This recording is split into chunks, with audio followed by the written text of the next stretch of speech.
review of Raw from Monday night on USA Now on the John and Wai Take the Mic. I'm John Pollock, he's Wai Ting, and this is Review of Raw. Yes, it is.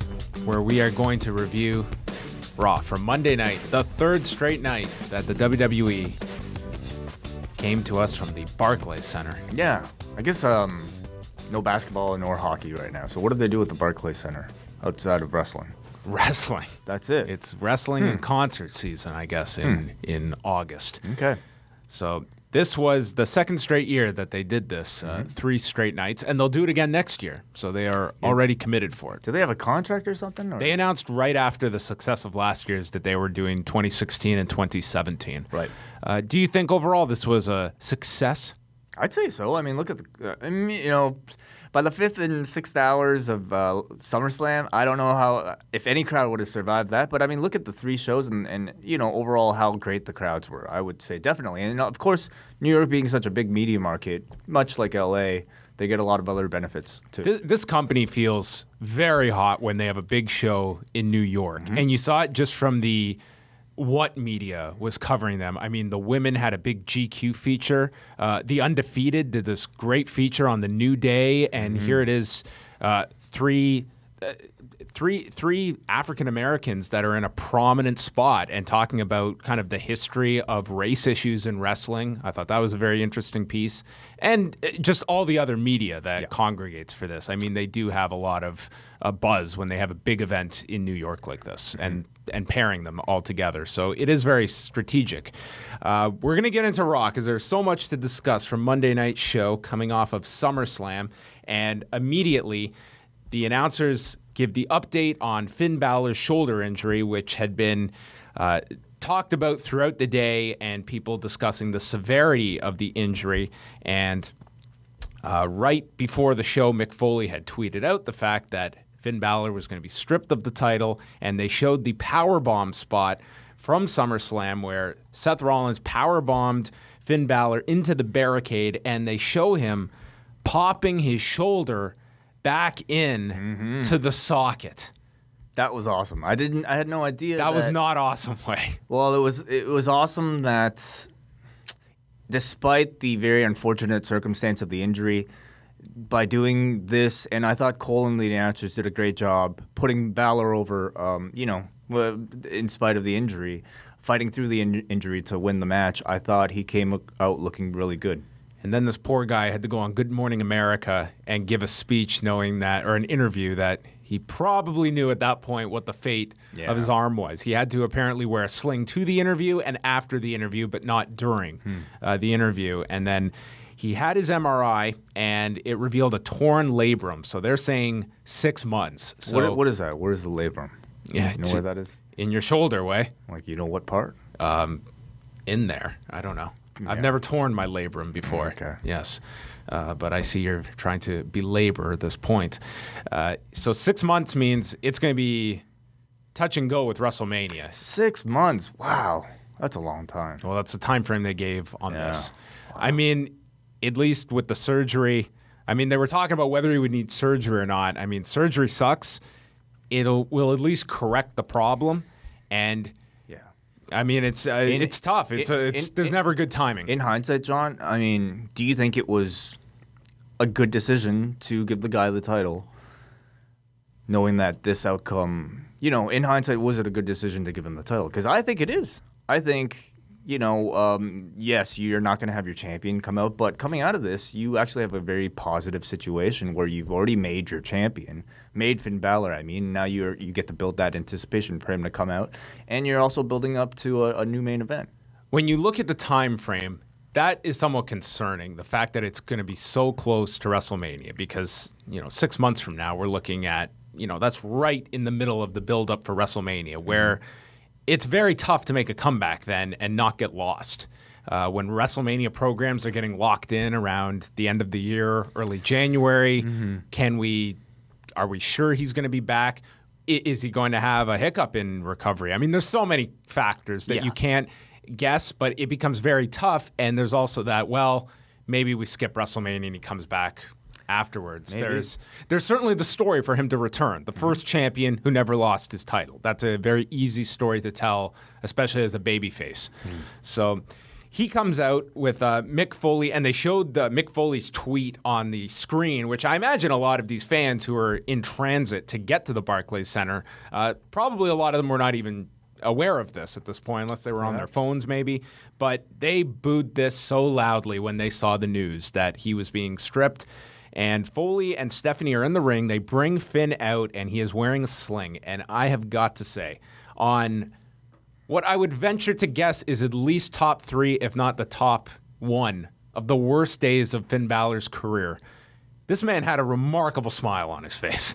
Yeah, I mean, He again, looked like so happy walking out here 24 hours after, in front of your parents, that you flew over from Ireland, you win the title while your arm is completely messed. Yeah. Well, like I said, John, on the surface, this looks really bad, and it's very sad and unfortunate, especially, on tonight's episode of Raw, in a moment that was supposed to be this guy's kind of coronation. It's supposed to be his victory speech after achieving his life's goal, and to have to come out and relinquish it. But nonetheless, he did achieve his life's goal. He won the WWE Championship, the Universal Championship, but he won it. And of course, you come out and you have to have a smile on your face. I mean, this guy not a month ago was not even on the main roster, and to all of a sudden come out, he's already made, as a result of it. Injury or not, the guy was made last night. Well, I look at this as well from the financial point of view, where, I mean, he came in with a better deal than most because of New Japan, but he was there in NXT for a way longer period. He was there 2 years. 2 years almost he was there. And finally, he gets called up and can make some real money. He was going to be slotted for the top babyface spot, at least for the interim. Yeah. And that's gone for at least the time being, and will not be back this year. So that's a really tough pill to swallow for this guy after who could have possibly predicted this situation where he would be called up on Raw and he would be the champion coming out of SummerSlam. You never could have forecasted that a month out from the draft. So he comes out and he said that this title represents a lifetime of sacrifice. He became the champion, but it did come with a sacrifice, and he thanks all of the fans, the wrestlers, even Seth Rollins for giving him the match of his life, but does have to relinquish it. He promises to be back, and he's going to come for that title, and Mick Foley has to take the title, and this looked so painful for Mick Foley, who looked to be in more agony than even Finn Balor, having to take this title and put it on his shoulder. And then as Finn Balor is going to leave and he's up at the stage, Seth Rollins comes out grinning from ear to ear, and he says he was the true winner at SummerSlam. And this guy got like legitimate heat because the crowd knew the situation here, that this guy led to this shoulder injury at the pay-per-view, and he calls the Universal Championship a beautiful, exquisitely designed title. Yeah. After he got his anger out of his system on Twitter, as did others, about the crowd reaction to the title. Then we got the parade of challengers following Seth Rollins, with Sami Zayn coming out, Chris Jericho, Kevin Owens, Big Cass and Enzo, who got an enormous reaction, and Roman Reigns, which led to 7 people. And then they started chanting, "We want Slater." And there was no Slater. No Slater at all on this show. That was actually a bit of a surprise to me. No, I guess he's...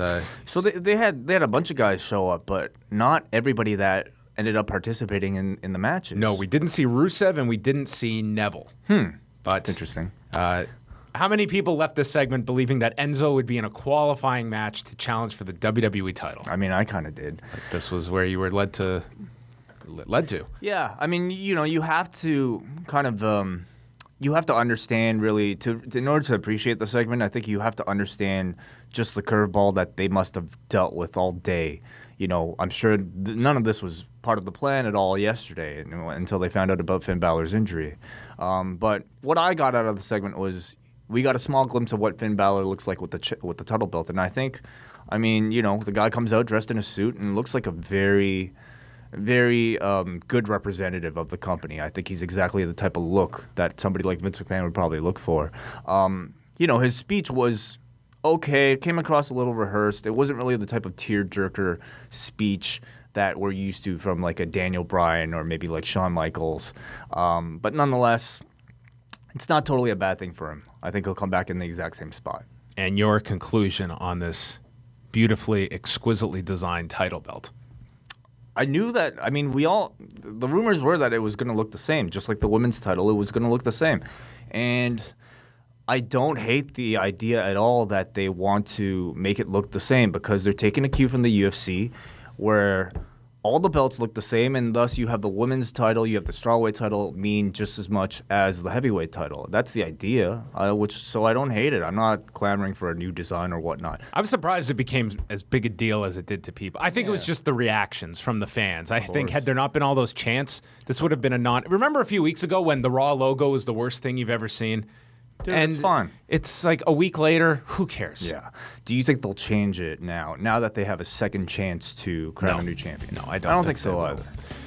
Foley says all the people out here are deserving, and there's going to be a series of matches tonight, and the vacant title will be decided next week on Raw in Houston.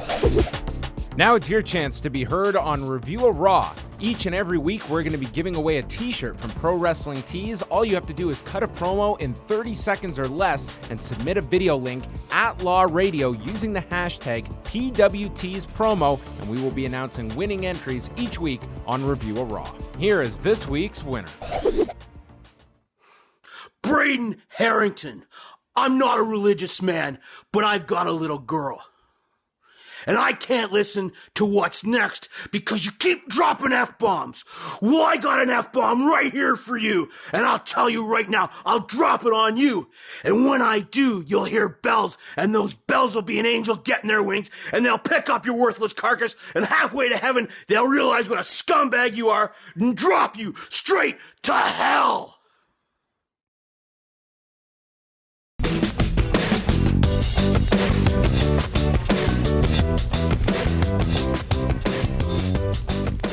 Our first match was Seth Rollins against Sami Zayn. And Rollins jumps Zayn from behind before the official is even out and sends him to the floors. They went through a break.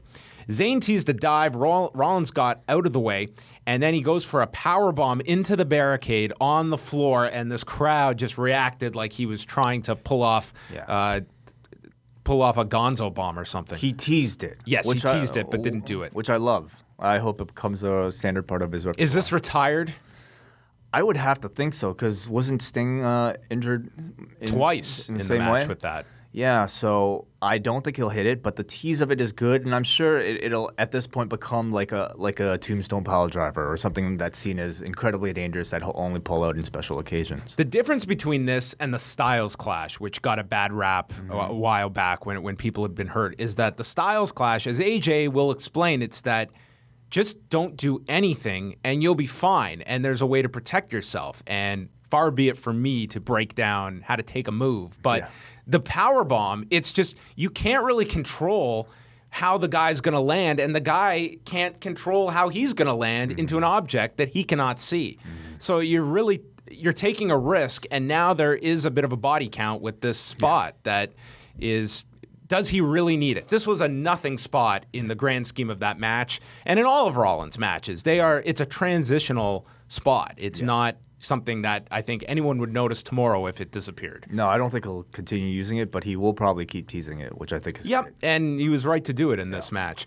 So then the key spot was Zayn leaping backwards off the second rope and landing badly on his right ankle, and he is selling it tremendously, and everyone thinks, oh my God, another person is going to have a body part explode with Seth Rollins in the ring. And the referee is checking on him. Rollins is just playing to the crowd, and then the match continues, and Zayn did a fantastic job for the rest of this match, selling this ankle, and they built the whole match around it. There was a springboard knee by Rollins, and Zayn rolls to the floor, favoring the ankle.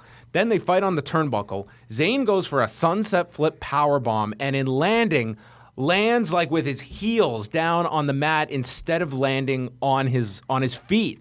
I mean, this guy was great in this match. I thought this was one of his better performances, period, on the main roster. He tries for the haluva kick, but can't because he's limping and ends up eating a flying knee, and then Rollins stomps the ankle. At one point, he applied a heel hook, and then Zayn tried for a Michinoku driver. As he's hopping on one leg, he can't do it, and Rollins hits the pedigree for the win. I thought just a great match between these two. Yeah, I definitely think Zayn stood out here, for his remarkable selling. Pardon the pun. Unfortunately, I was of the hope that coming out of SummerSlam, Sami Zayn would be somebody that they would have something set up for a bigger storyline than a kickoff match. Seeing this, I don't really have high hopes for that anymore. But he's kind of in that Cesaro position where he's being put out there to lose to guys, to put guys like Rollins over, but he's going to do his best doing it and try to look the best he can doing it, and I thought he accomplished that. Cole says that we're going to have other matches for tonight, and he says, and we're going to see those matches. And as he's teeing up like a graphic board, instead a graphic comes up of Lesnar's TKO victory, and it became this awkward pickup as we just went to a commercial break. They came back, and it was Kevin Owens against Neville. And Owens goes to the floor, and Neville hits a 450 off the apron to Owens, and then a twisting tope later. Chris Jericho comes down, and this allows Owens to clothesline Neville on the floor as they went through a commercial. Owens is in control. He missed with a splash off the top. Then Neville missed with a Phoenix splash off the second turnbuckle. Hit a deadlift, bridging German. Lots of focus here on Neville and his various dives and suplexes. Owens is in the corner again. Jericho distracts Neville, who then lays him out with a kick, and then Owens catches him off the top into a spinning neck breaker off his shoulders for the victory. I thought this was a total showcase match for Neville, probably because he wasn't going to continue in this, round-robin tournament type of thing. I felt like Owens spent most of this match lying on his back to take dives, and I thought Neville looked very good. I think maybe, though, the announcers and the promotion itself kind of faltered with this and the Zayn match in not promoting Neville and Zayn enough in their defeat, which, if you look at the Cruiserweight Classic, a lot of the matches are like this too, where the losing guy who's not advancing is taking most of the match to showcase the guy because he's not going to appear very much anymore. But the announcers on the Cruiserweight Classic do a lot to promote the losing guy so that he looks good coming out of it. But here I feel like Zayn and Neville were just kind of neglected. Cole announces it's going to be a fatal four-way for next week, so we'll have two more matches tonight, and this is where they announce Rusev against Big Cass and Roman Reigns against Chris Jericho for the remaining spots in the four-way. Catch all of our podcasts daily up at FightNetwork.com. You can also subscribe to Live Audio Wrestling on iTunes and listen through the free Stitcher app.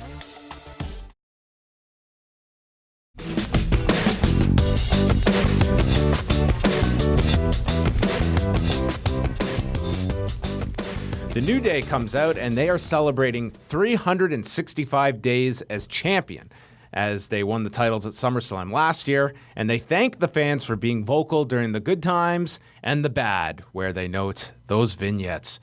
And they have a unicorn piñata full of bootios, but are interrupted by Carl Anderson and Luke Gallows, who come down and call this all stupid. They have nothing to celebrate after losing last night, and therefore they are owed a rematch. And Anderson is going to dismember, dismantle, and decapitate Big E, as Big E announces he has heard enough of their flim-flam, and we get a singles match between the two, which went very short. Gallows took out Xavier Woods on the floor. Big E went for that running spear off the apron, but thankfully, Anderson catches him with a knee. Woods and Kingston then take Gallows off the apron. They hit him with a Trouble in Paradise, and Woods face plants him into the floor, and Big E hits the big ending to pin Carl Anderson at 3:36. So a bizarre way that they have handled Anderson and Gallows in the challengers roles, where they lost the tag match to New Day to set up the title match, and they just believe, well, they can lose matches and they can get their heat back with injuries and attacking guys. But they didn't even get that today. They just lost. Well, they got it by default because Why? The Dudley Boyz are an extension now of the New Day, I guess and so, somehow you're right. that qualifies them getting their heat back by osmosis, because we saw a video package of the Dudleys attacking New Day from a year ago. Okay. I just haven't liked this New Day Gallows-Anderson feud at all. I mean, everything from the testicle thing, which to Jon Stewart, which was a terrible appearance last night, into the match, which I thought was dull here. It was dull last night. It was dull here. And I hope this means the end of this terrible feud, but I don't know. up until everything probably got blown up today, I was really hoping that Owens and Jericho would just win the belts and could have a heel run together as tag champions, but obviously they were placed in other roles on Monday. They promote tonight's Dudley Boyz farewell, and we got our first of 2 highlights of the Dudleys' WWE career. The first, this being of all their moments, we could only pick 2. One of them was their debut on September the 2nd of 1999, and I thought we were going to get these going into every commercial break. We got a grand 2 of them. Yeah, no promotion about No this. TLC matches, nothing in between 1999 and their return last year. I figured they'd at least start with ECW. No. Not even that. No, we just had to get in the key stuff. Yeah. The stuff that you're telling your kids about. Titus O'Neil, holy moly, this segment. I'm all for guys being given opportunities. And we talk about scripted promos, and sometimes you have to go out there with the risk that things might go badly. This is that risk. Titus O'Neil is immediately stumbling all over his words. And the crowd, they were patient with him until one stumble too many. And then it was next segment, please. He goes on. And he was trying to say that before the New Day started their legendary title reign, they beat us. We were the champions last year. And he's often asked by people, was that the worst day of your life? Which he said, no, it's not, which I knew was true because it was probably this night. He says, in fact, that was the best day of his life because he dropped the dead weight of Darren Young. He says the words that no ex-teammate ever wants to hear. There's a reason there is no episode of Ride Along with the primetime players. You said it a bit more clearly than he did. He says Young would not be relevant without Titus, just like Jay-Z wouldn't be relevant without Beyonce. And that Darren was never great to begin with.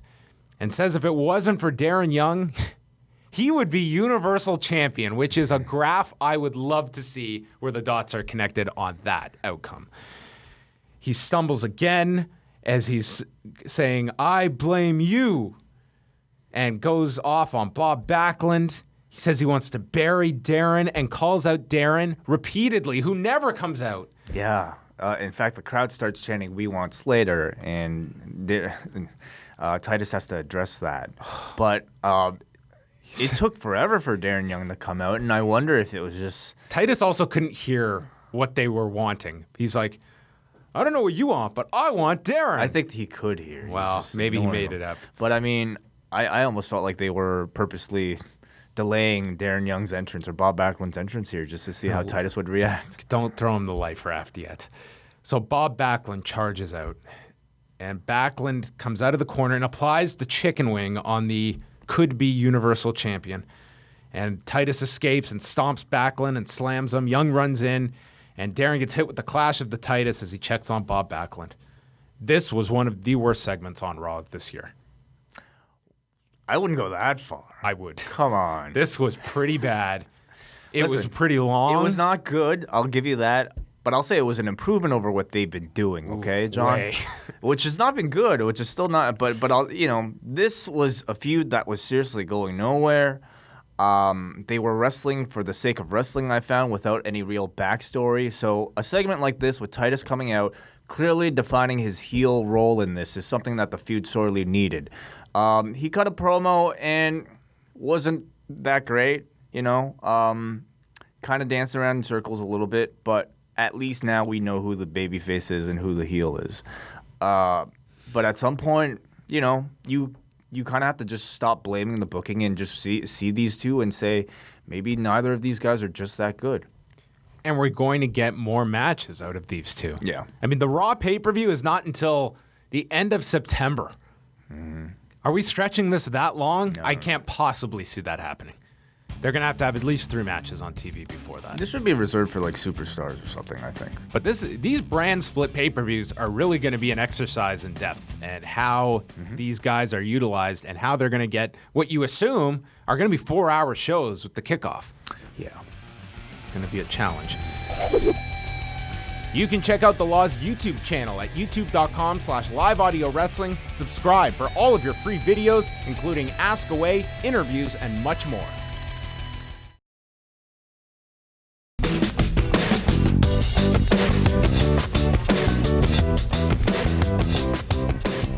They recap the Lesnar-Randy Orton match and the F5 to Shane, and Shane's tweet that Brock Lesnar crossed a line.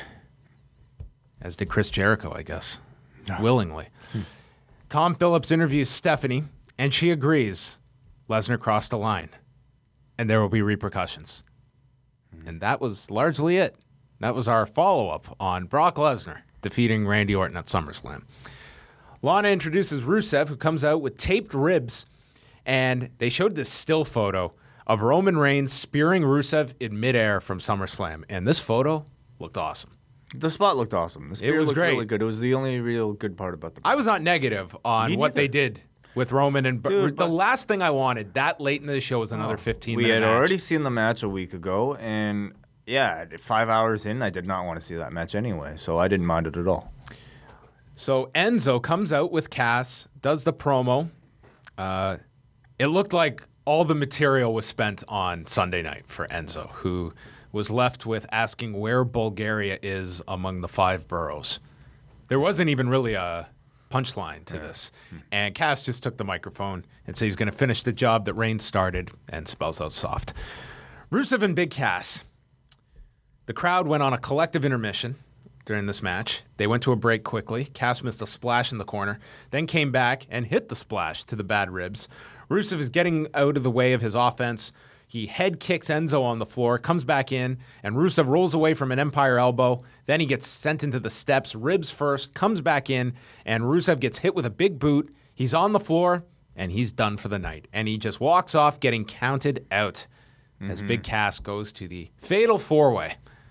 Yeah, I thought this was really lame. I mean, Cass, I think, first of all, I think the guy's way too new, way too green, way too unestablished at this level to be placed amongst these other 4 or other 3. Like, that's a big gap. When you're showing the audience, okay, Zayn's not going ahead. Neville's not even going into this. It's reserved for Big Cass. They really are risking the crowd turning on Big Cass too soon and ruining that potential because, you know, people want to see him with Enzo win the tag team titles. I don't think the crowd wants to see Cass alone challenge for the heavyweight championship yet. Also, remember, in that 4-way, the key babyface ends up by default, based on how the crowd reacts. Yeah. I mean, you are in Houston. You might have a better crowd for Reigns. Big Cass. Like, Cass could be the default babyface, and that isn't going to be pretty. I don't think it's a good role for him. And like, that match really could use Zayn, and Cass did not need this quick. And I don't think anyone's expecting him to win this. And also, if you are going to put the brand new guy amongst the 3, I mean, at least give the guy a win, not a count out finish. You know, they didn't have to put him against Rusev, who I understand is the U.S. champion, has a program coming up, but Pick another guy on the roster. Have him beat Zayn. Have him beat Explain Neville. that Rusev was hurt on Sunday, and there you give a logical reason why the U.S. champion isn't there, and then insert whoever else you would like to. Titus. Oh. Tom Phillips is with Owens and Jericho backstage. These 3 are my favorite 3 people at the moment.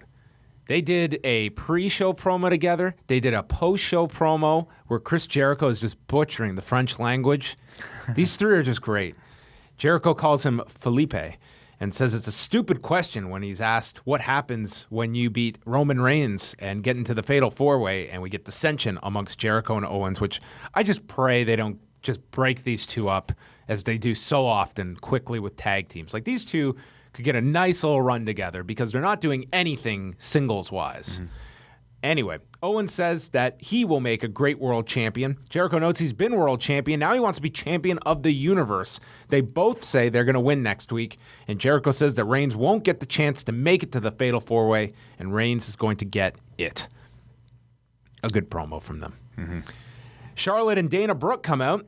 Charlotte is the new women's champion, and Dana starts a "You deserve it" chant in the ring at Charlotte.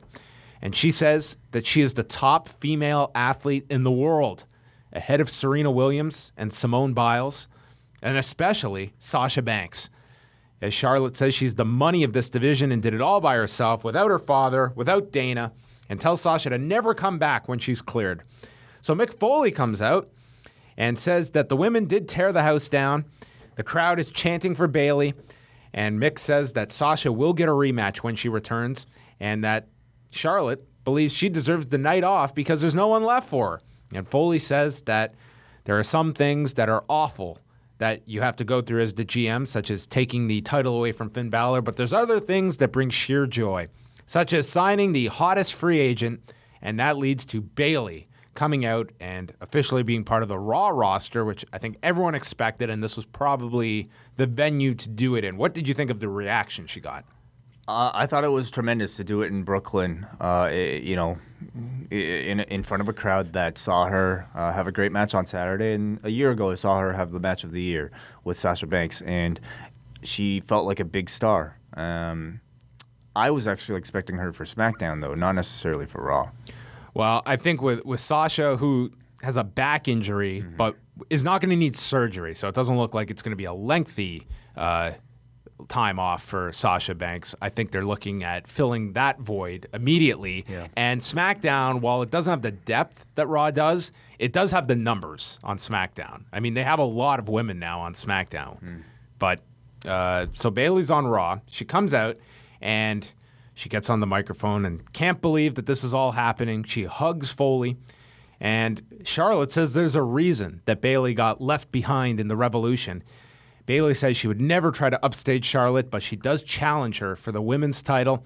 And Charlotte says Bayley's going to have to get in line and work her way for this match, and says she's not even dressed for a match, but Dana Brooke has been taught to always be ready, and that match is made. So we're going to get Bayley's debut on 5 minutes notice here against Dana Brooke. And we went through a commercial, came back. Dana's pulling away at her hair, runs Bayley into the turnbuckle. Then Bayley reverses that and runs Dana into the turnbuckle. Bayley gets knocked to the floor and into the barricade as Dana's in control, pulls on her leg and arm together back in the ring, is dropping strikes on top, and then Bayley makes her come back with a reverse elbow off the turnbuckle and hits the Bayley to belly for the win at 4:29.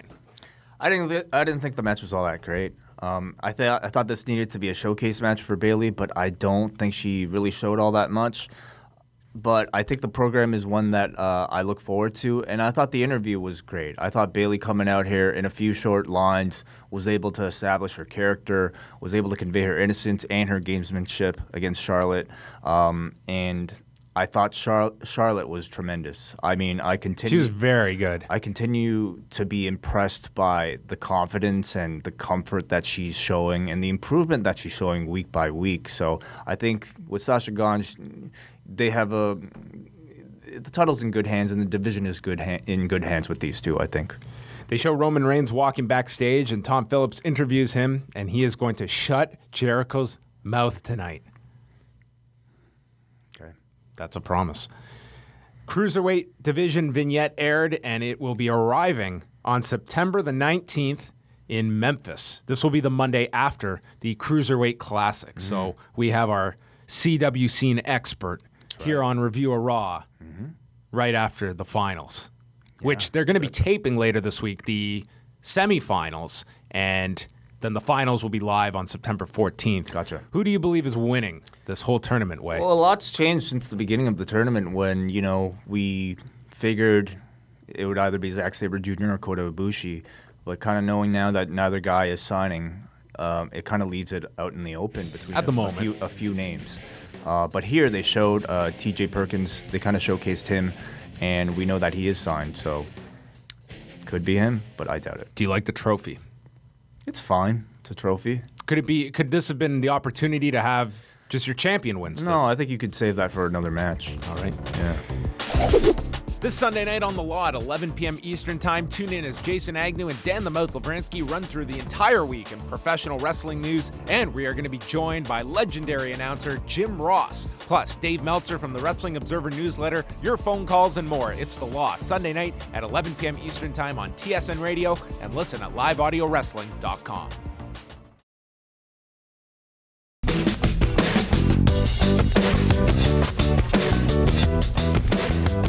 Then we had Andrea DeMarco with Sheamus backstage. Match number 2 of the Best of 7 series will be next week on Raw.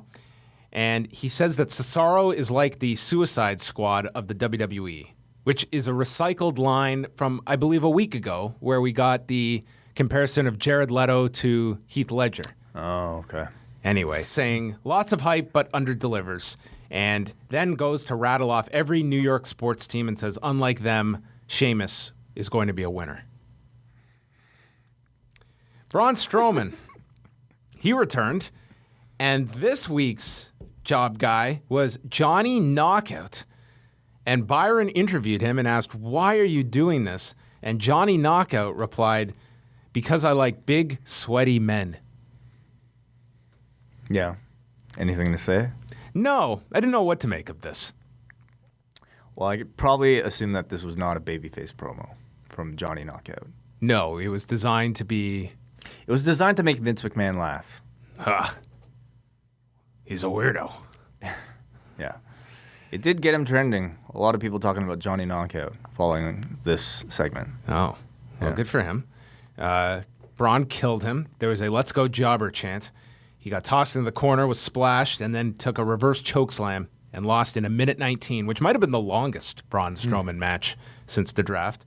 And he then puts Johnny Knockout on his shoulders and spins him to the mat, almost like a solo magic killer, and has the referee count 3 again. Yeah, and first of all, I believe... He's like Sid now. I believe this is Strowman's probably new finisher, maybe after some criticism of that reverse chokeslam. Maybe, maybe not. Or maybe it's a secondary move. What I found a little odd, though, for the fake count, for the second count, the referee here starts counting and then stop because the guy had his shoulder up, like they're trained to do when in the real match. But this is a fake count. So if you're the referee being forced to count, you really have to care that much to the level that you have to stop the These are count in the middle? professionals. Anyway, whatever. Strowman here, I think week by week he's starting to introduce some new elements on this in this particular match. He started to do the screaming in the middle of the match, like screaming without the microphone, like what Kevin Owens and Bubba Ray do.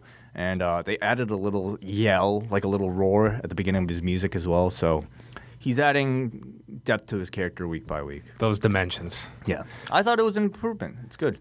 We got the second of 2 Dudley Boyz career highlights. Their return to the Barclays Center last year, the night after SummerSlam, attacking New Day.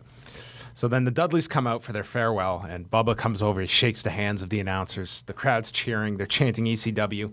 And Bubba, given a microphone to cut like the only promo he's had a chance to cut in a year, an actual promo, describes their return from last year, said they've had ups and downs this year, but knew that the people always respected them. Devon puts over Bubba and how they created history, mentions the TLC match and working with guys like Edge and Christian and the Hardy Boys, which led to a very quick delete chant from the audience. Which was great.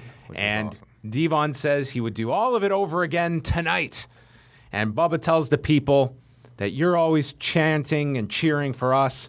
Well, you guys stand up and you cheer for yourselves. And I was sitting back waiting for this. The world was. Like everyone John. was at the edge of their seat, and I was like, this is going to be fantastic. Yeah. Bubba is fantastic here. I had pink salmon suit in my head for this entire thing. I think everyone did. Yeah. Like getting the crowd to cheer for themselves. Yeah. And he says you don't get to go out on your own terms in this business, but getting to say goodbye in Brooklyn, that's our terms. It was such like so over the top. You wanted it. You wanted it so badly. And Devon just yells, testify, and then... The subtle thing is like Bubba this whole time is like pacing behind Devon too, as Devon is staring at the hard cam. So it was just like... I'm sure they were subtly teasing it. Dare I say, the table was set. But instead, the shining stars interrupt and said this is getting embarrassing, and it's about time that they leave. They're washed up. The crowd is chanting for tables. They're hating these guys. And they offer the Dudleys a trip to Puerto Rico and joke about how there's great food there for these two and great retirement homes. The Dudleys attack them, hit Epico with a 3D, the what's up headbutt to Primo, and then they get the table. The crowd's going crazy. They're setting up Primo for the 3D when Anderson and Gallows jump the Dudleys, send them into the steps, hit a magic killer to Bubba on the floor, and then in the ring, hit the magic killer to Devon through the table, which had already been set up. So this all became a backdrop for Anderson and Gallows, and presumably... the Dudleys are gone. I don't know if they are. What are they going to do after this? They can come Feud back with Gallows and Anderson? and lose to them. But do you know the status of their actual contract, though? I don't know 100%, but I don't know if it's actually This, up. to me, felt like a write-off. It felt which like was it, disappointing. but it was also like shooting an angle with these guys. Also, like, what do Gallows and Anderson gain from beating the Dudleys or having another feud with the Dudleys? You know, the Dudleys at this point are kickoff match guys that lose. So I think it was a terribly missed opportunity. Oh You my can't God. redo this. I know. You can't redo this emotion where you had everyone buying into this goodbye, and this was the Bubba turn. And I don't think you can recreate this set of circumstances. Everything was set up for a Bubba turn. Like the fact that Devon cost them so many matches leading up to this. It was all set up for a Bubba Ray heel turn. I wonder if that was the intent only, and then doing it to disappoint the audience. I'm not sure what was gained by it. I guess Gallows and Anderson get some heat out of it, but it was very misleading, and I feel very disappointed as a fan. But whatever, this is what they choose to do. For more of Wei Ting and myself, you can catch Review a SmackDown each and every Wednesday morning. Simply go to liveaudiowrestling.com or subscribe for free to Live Audio Wrestling on iTunes.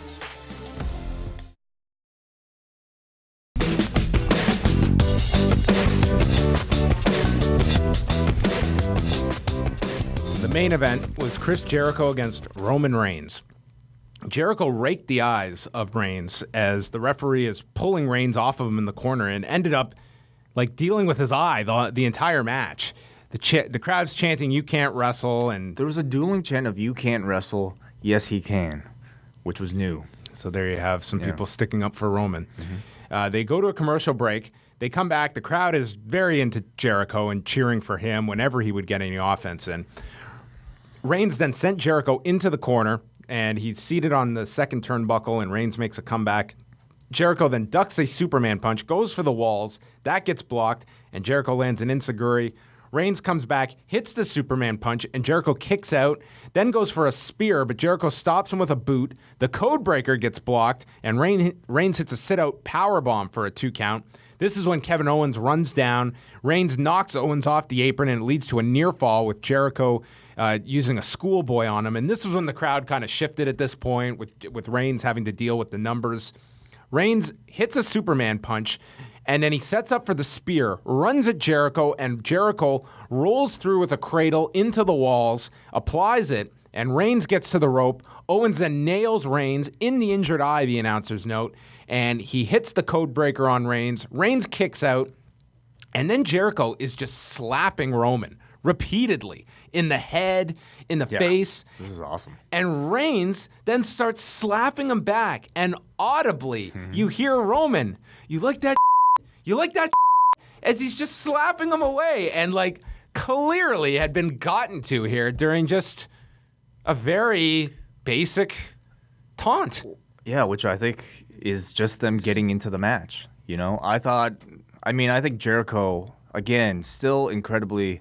It's very easy to take somebody like Jericho for granted because the guy is so consistently great. But I thought here he was tremendous, and just even doing something as simple and as a legitimately annoying a tactic as slapping a man in the face, you can't help but really get into the match and get into the character. And I think that's what he was trying to get Reigns to do. Maybe Roman should have just put his hands behind his back and kissed him on the forehead and said, "Kiss me or hit me." Oh my. Reigns then takes Owens off the apron and comes back. He hits Owens with a Superman punch, knocking him off the apron, comes off the ropes, and spears Jericho, and Roman Reigns gets the victory and the 4th slot in the Fatal 4-Way for next week's show. I liked the match a lot. I really did. I thought Jericho did great here, made Reigns look really good, and I thought Reigns played his part well. And a week from now, who will be the Universal Champion? So who do we have? Kevin Owens? Big Cass, Kevin Owens, Seth Rollins, and Roman Reigns. I predict Seth Rollins. You're predicting Seth Rollins. Wow. How Who about would you? be your dark horse pick? It won't be Big Cass. No, I don't think it'll be It Big won't Cass. be Kevin Owens, so it'll have to be. I would Roman go with Reigns. Owens, to be quite honest with you. I think they need something fresh. I don't see it. Wow.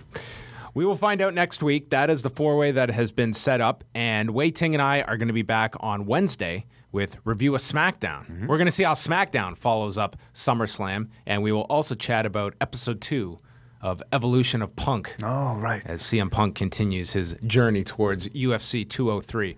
So that is going to wrap things up. And quickly, Way, for the promo contest, where can people send their 30-second promos? Send your 30-second promos on Twitter, whatever. The Law message board, hashtag it PWTS promo, and you could win a free t-shirt from Pro Wrestling Tees. Quite the effort we got on today's show. Oh, awesome. Braden, watch out. So submit your promos, PWT's promo, and you could be a winner and be seen worldwide on Review Raw. So that's going to wrap it up for us. He is Wei Ting. I'm John Pollock. You can get all your news, all your podcasts, everything at liveaudiowrestling.com. And we're here each and every Tuesday on Fight Network.